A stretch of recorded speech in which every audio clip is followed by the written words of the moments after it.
Chapter 20. The Family and the City. Life in the cities is false and artificial. The intense passion for money-getting, the whirl of excitement and pleasure-seeking, the thirst for display, the luxury and extravagance, all are forces that with the great masses of mankind are turning the mind from life's true purpose. They are opening the door to 1,000 evils. Upon the youth, they have almost irresistible power. One of the most subtle and dangerous temptations that assails the children and youth in the cities is the love of pleasure. Holidays are numerous. Games and horse racing draw thousands, and the whirl of excitement and pleasure attracts them away from the sober duties of life. Money that should have been saved for better uses is frittered away for amusements. The physical surroundings in the cities are often a peril to health. The constant liability to contact with disease, the prevalence of foul air, impure water, impure food, the crowded, dark, unhealthful dwellings are some of the many evils to be met. It was not God's purpose that people should be crowded into cities, huddled together in terraces and tenements. In the beginning, He placed our first parents amid the beautiful sights and sounds He desires us to rejoice in today. The more nearly we come into harmony with God's original plan, the more favorable will be our position to secure health of body and mind and soul. The cities are filled with temptation. We should plan our work in such a way as to keep our young people as far as possible from this contamination. The children and youth should be carefully guarded. They should be kept away from the hotbeds of iniquity that are to be found in our cities. It is not God's will that His people should settle in the cities where there is constant turmoil and confusion. Their children should be spared this, for the whole system is demoralized by the hurry and rush and noise.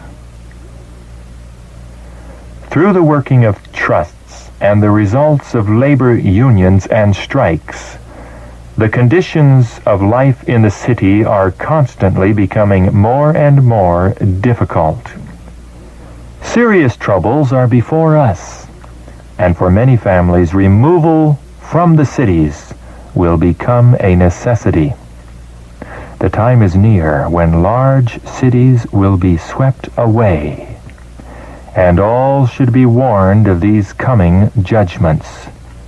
Oh, that God's people had a sense of the impending destruction of thousands of cities, now almost given to idolatry. It is often the case that parents are not careful to surround their children with right influences. In choosing a home, they think more of their worldly interest than of the moral and social atmosphere, and the children form associations that are unfavorable to the development of piety and the formation of right characters. Parents who denounce the Canaanites for offering their children to Moloch, what are you doing? You are making a most costly offering to your mammon god, and then when your children grow up unloved and unlovely in character, when they show decided impiety and tendencies to infidelity, you blame the faith you possess because it was unable to save them. You are reaping that which you have sown, the result of your selfish love of the world and neglect of the means of grace. You moved your families into places of temptation, and the ark of God, your glory and defense, you did not consider essential. And the Lord has not worked a miracle to deliver your children from temptation. There is not one family in 100 who will be improved physically, mentally, or spiritually by residing in the city.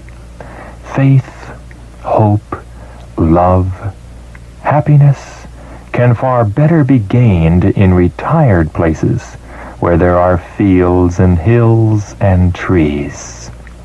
Take your children away from the sights and sounds of the city, away from the rattle and din of streetcars and teams, and their minds will become more healthy.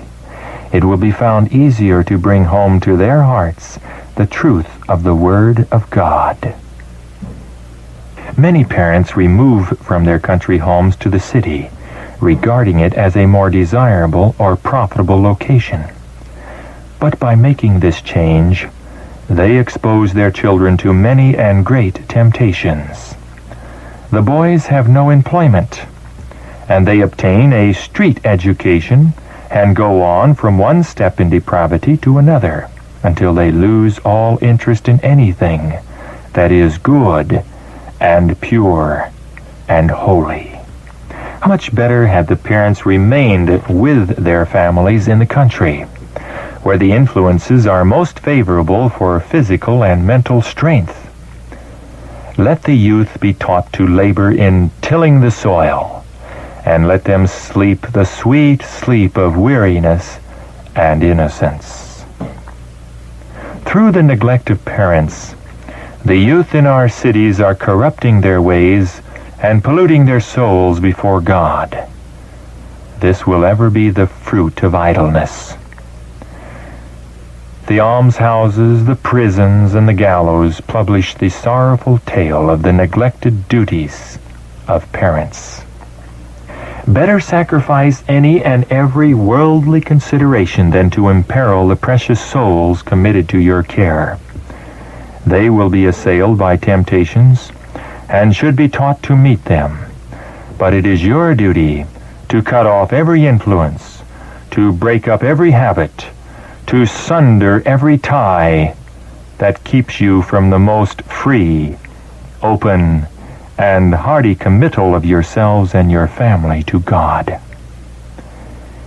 Instead of the crowded city, seek some retired situation where your children will be, so far as possible, shielded from the temptation, and there train and educate them for usefulness.